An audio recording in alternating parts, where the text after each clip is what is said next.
There it is.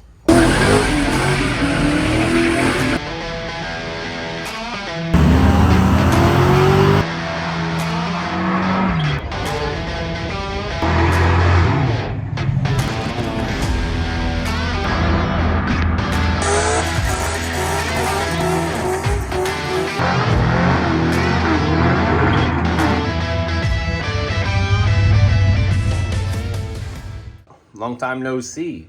I'll give you guys a little update on the Chevy II before I get started into the other project I got going on.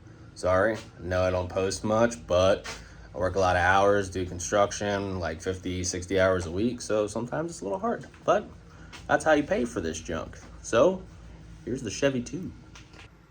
There it is. Running good. Converter works awesome. Haven't really gotten a video out yet of it driving around or taking it to the track because I just haven't had a lot of time, but it works good. I take it out every now and then. My main thing is I want to get a different set of wheels for it because if you can see there, I have a 1-inch spacer on it to make these kind of fit. And I don't really like that. The studs that are on it are kind of questionable. And I don't want to have an issue when I take it down the track if it hooks. So, but yeah, everything's looking good here. I got a cowl hood for it, fiberglass. I have another one here, but it's steel. So found this on Marketplace, sweet deal, 70 bucks, can't beat that. It was like 40 minutes away, something like that. Picked it up. So gonna get it, sand it down a little bit, paint it like a satin black color, and then get some hood pins, just the old school style, put them on, 4 of them, and it'll have a hood. I'm probably gonna make it so sometimes I can put the scoop on, sometimes I can put the hood on, depending on how I'm feeling. I also want to take the car to Ocean City, Maryland this year for the endless summer cruising. And down there, you can't not have a hood. You'll get pulled over and impounded. So that's what this is for. But yeah, once I take it to the track, which will happen this year, I'll post a video of it. But that's about the end of that for now. By the way, look at this thing. It's single stage paint, and I buffed the hood out a little bit. It has some bird shit on it, as you can see, but it sits under this tree. But man, it looks good. I didn't do the whole thing yet, but look at the difference. I don't know if you can see it too well, but very dull, almost like satin, and then wow, shiny.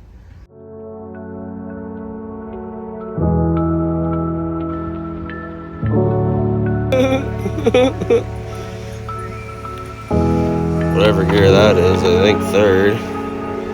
Counter shaft is trashed.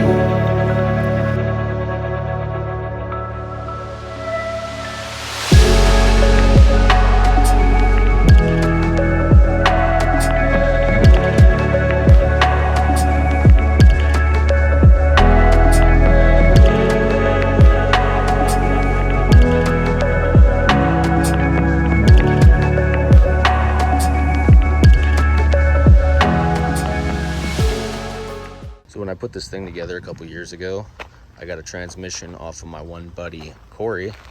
Check him out on YouTube, Corey Taylor Builds, does some pretty cool stuff.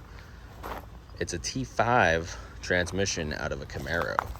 And if you know anything about those, they are pretty weak and don't hold up to power. Now this has a 4.8 LS in it with a cam, so it's nothing crazy.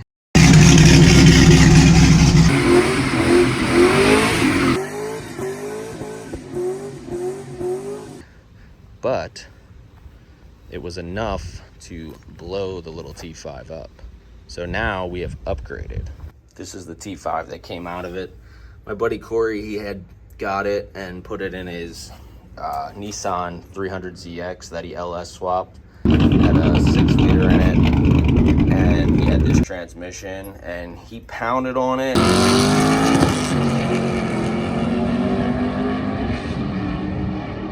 And it worked good, so I thought, well, that'll work good for my truck.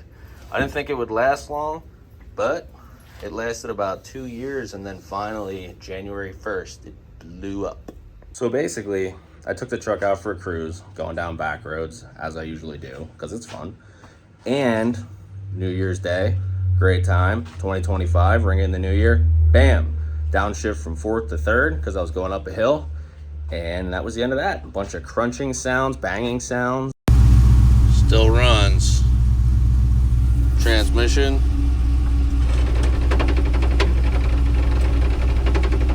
Not as much.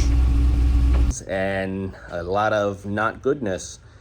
And I managed to limp it to my buddy's house, towed it home, pulled the trans out, and it turns out I blew 3rd gear out of it, which is pretty common. It sheared a bunch of teeth off, and that was the end of that. I didn't really feel like rebuilding it and running into the same issue after another couple years, so I got a new one. So as you can see right here, it's a Tremec. I got the TKX 5-speed. It's the newer one they came out with that replaced the TKO. And I read a lot of good things about it, so figured I'd give it a shot. It was cheap enough. Well, it was expensive, but the cheapest that I could find that handles good power and is a decent transmission. But here it is. Ordered off Summit, came in a couple days, and bam, we will. There it is, all its glory. Nice unit. Hell yeah. There it is. Looks pretty nice. I guess it ordered for $3,000. These are supposed to be nice because they're supposedly, they fit in place of a 4-speed. You can pull one of those out, put one of these in, and you don't have to modify the transmission tunnel, where I think the TKO was a little bit bigger than that. So you had to like cut the transmission tunnels and stuff. So these transmissions come either Ford or Chevy. And I guess that's like the bell housing pattern or whatever, and the spline count.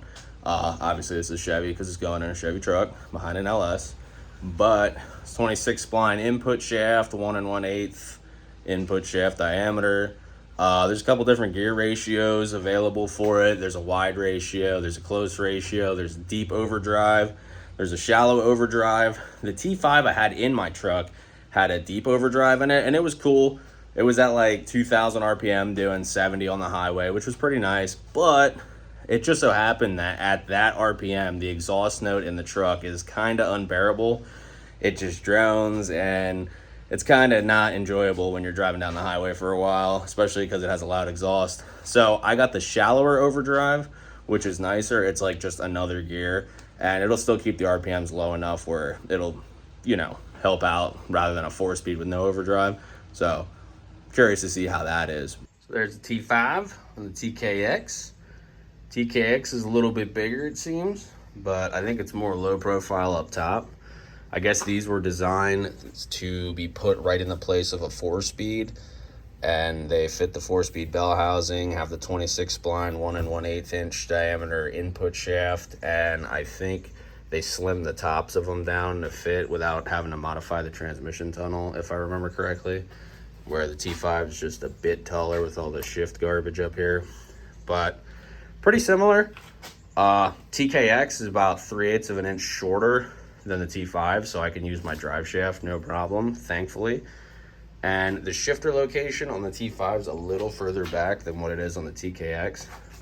Also, this is a Camaro T5, so it has the goofy transmission mount, and this is a aluminum adapter thing that probably was causing issues.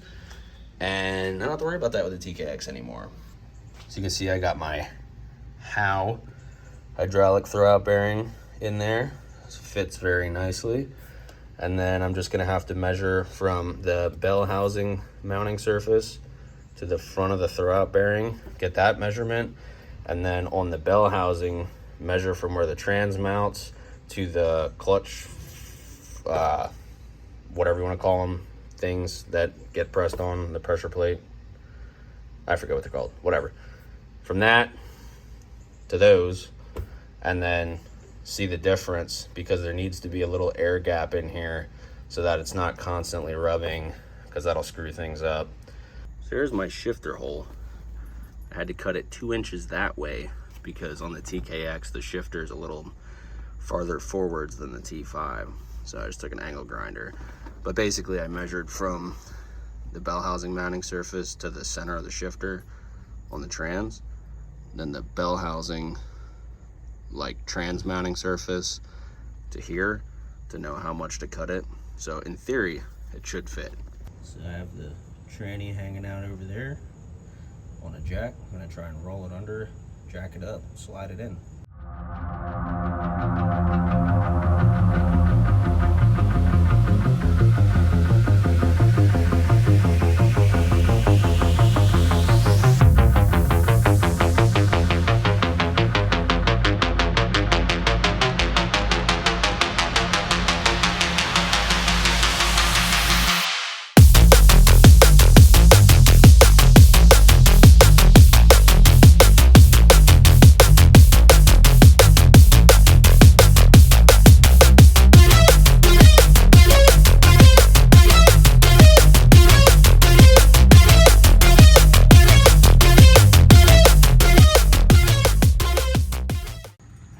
Well, there it is.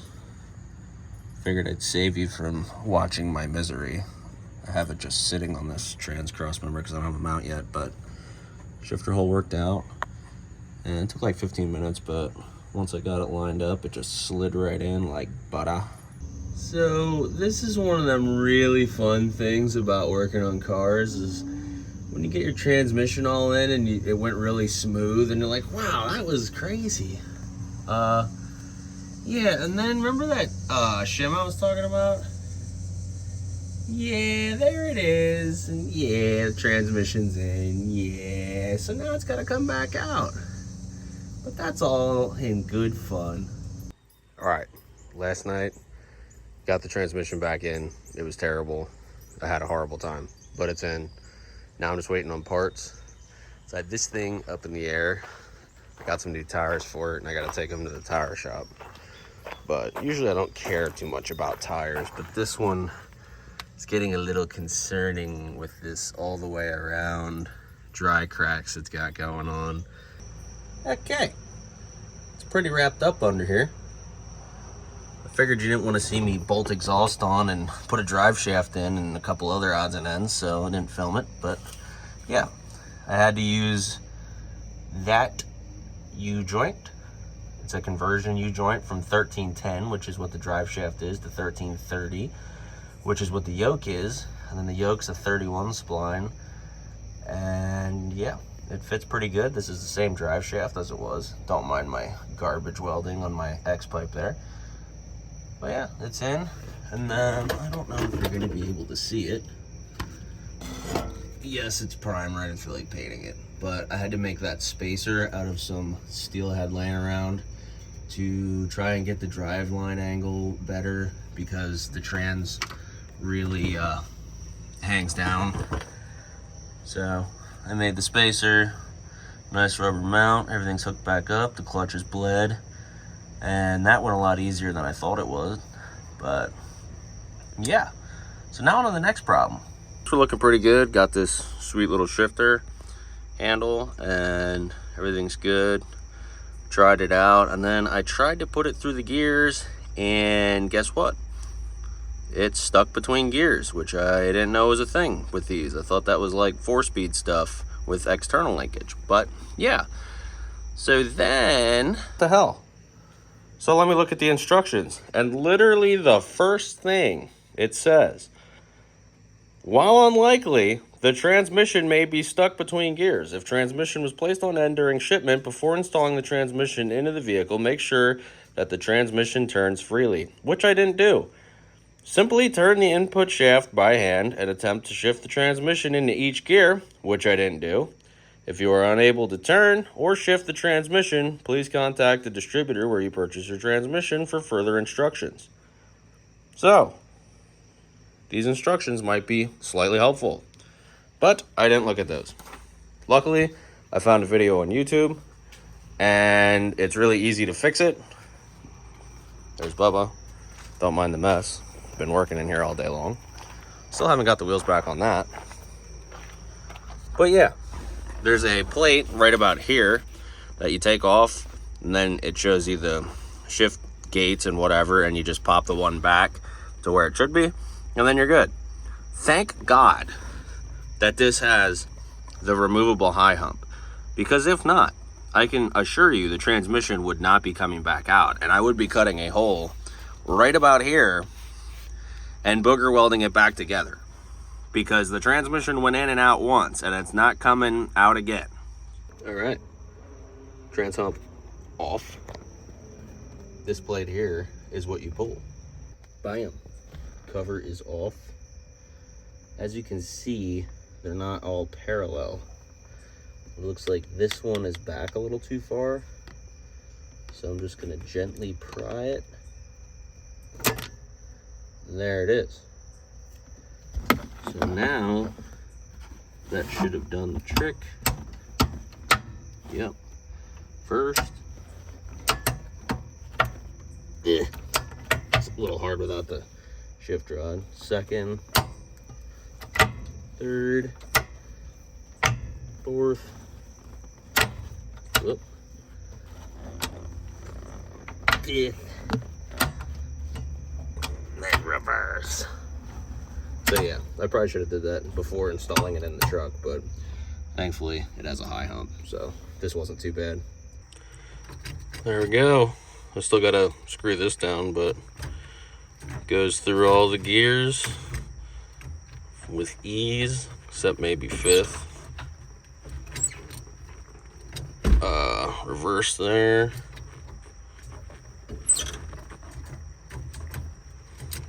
So, mint. So I have the rear wheels jacked up just in case. I've had issues before. When I first LS swapped this, the transmission was actually locking up that I put in it, and it started moving in neutral and then almost ran into the wall. So not good. See what the battery sounds like. Probably not good.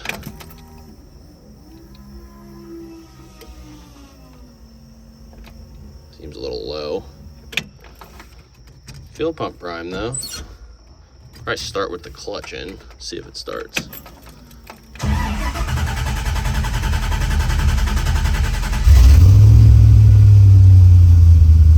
And it runs.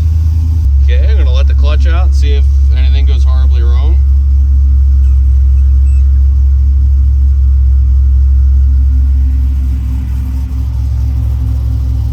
Nope. So basically now I just gotta see if I can shift gears when I push the clutch in. If it grinds going into gears when I push the clutch in, then either it's not bled enough or that shim I put in is the wrong one, which would really suck because that means the trans has to come back out. But we'll see. All right. So you can't see. Sorry, it's hard with this flashlight and filming to do anything. But clutch in, goes into gear smooth, no grinding. Try out first gear. Yep, and I can feel it. Tires should be spinning as they are. See if reverse works.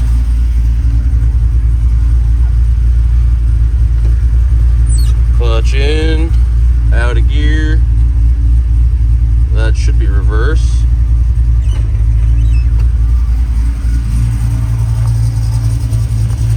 And they're going in reverse. So we have gears.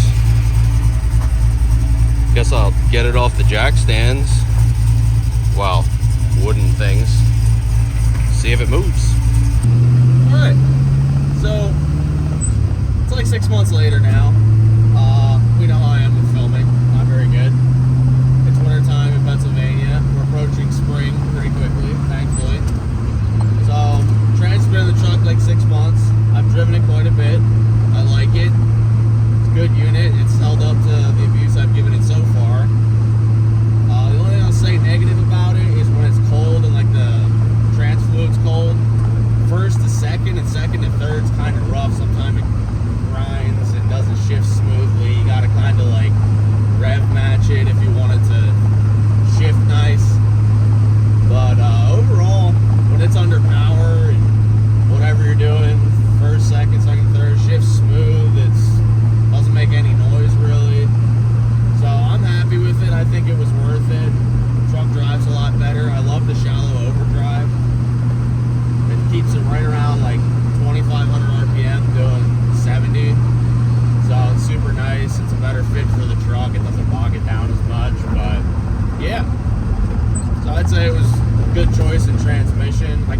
T56. I think that might have been a little better, but I already had the bell housing, the clutch, the, you know, flywheel, everything that was going to work for this transmission.